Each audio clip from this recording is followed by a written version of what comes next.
In 1795, a single pound of black pepper sold for the price of a horse, and everyone blamed the weather. That's the story we've inherited.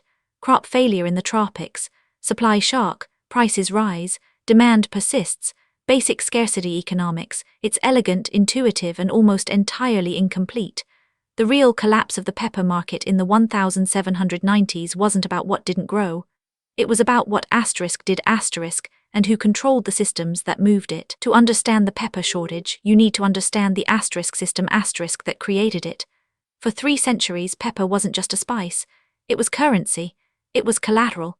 It was the reason European nations built navies and colonized continents.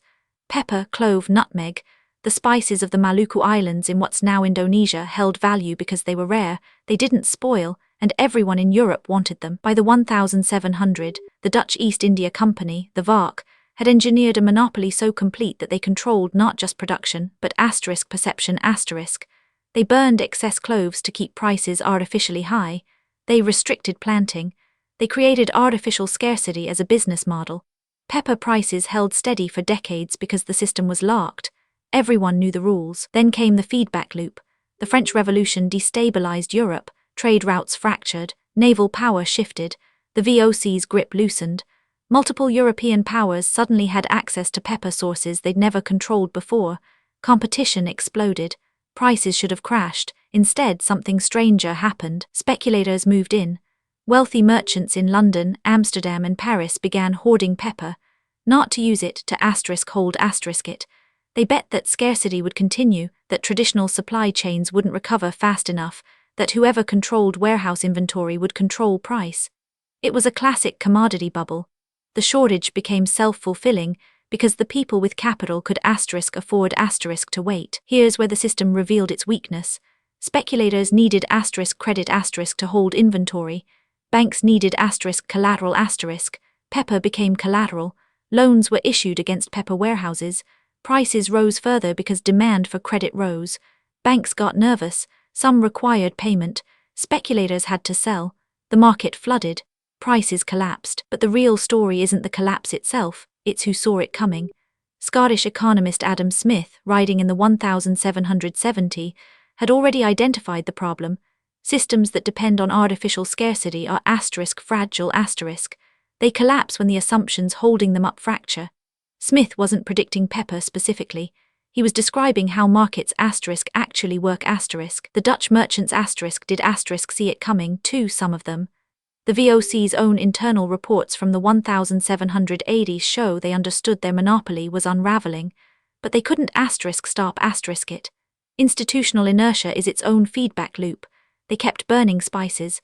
They kept restricting planting.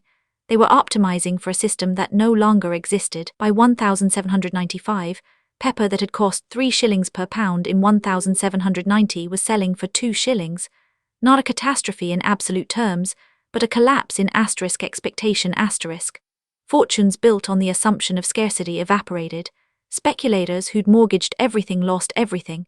Banks that had lent against pepper warehouses took massive losses. The pepper shortage of 1795 wasn't a shortage at all. It was a system collapse. The shortage was real, prices were astronomical, but the cause wasn't weather or crop failure. It was the cascade of a monopoly breaking apart, speculators betting wrong, credit systems freezing, and inventory flooding the market all at once. The lesson isn't about pepper.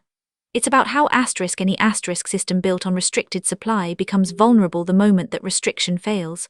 Whether it's spices, oil, semiconductors, or housing, when supply is artificially constrained and speculators bet on that constraint holding, the collapse, when it comes, is sudden and total. The pepper merchants of the 1790s weren't stupid. They were operating rationally within a system that looked stable. But stability built on monopoly is an illusion.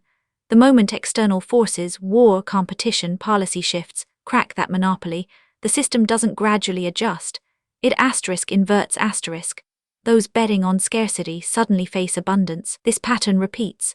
The tulip mania of 1637, the railway bubble of the 1840s, the dot-com crash of 2000, the housing collapse of 2008. Each time the system looked different. Each time the underlying mechanics were identical, artificial scarcity, speculation, credit leverage, and a sudden inversion when the assumptions broke. What makes these collapses predictable isn't foresight, it's systems thinking. You don't need to predict pepper prices.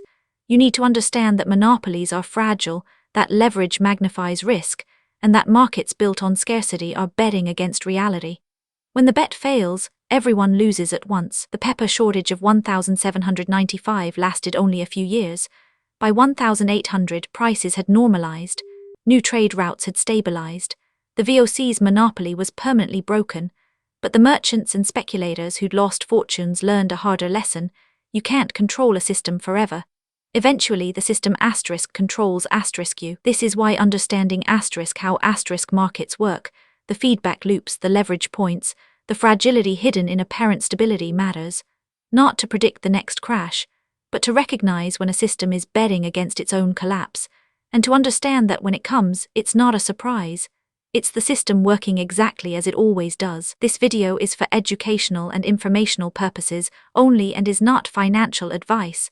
Always do your own research. Subscribe for deep dives into the economic systems and historical feedback loops that shape the world we live in. There's a new one every week. This video is for educational and informational purposes only and is not financial advice. Always do your own research.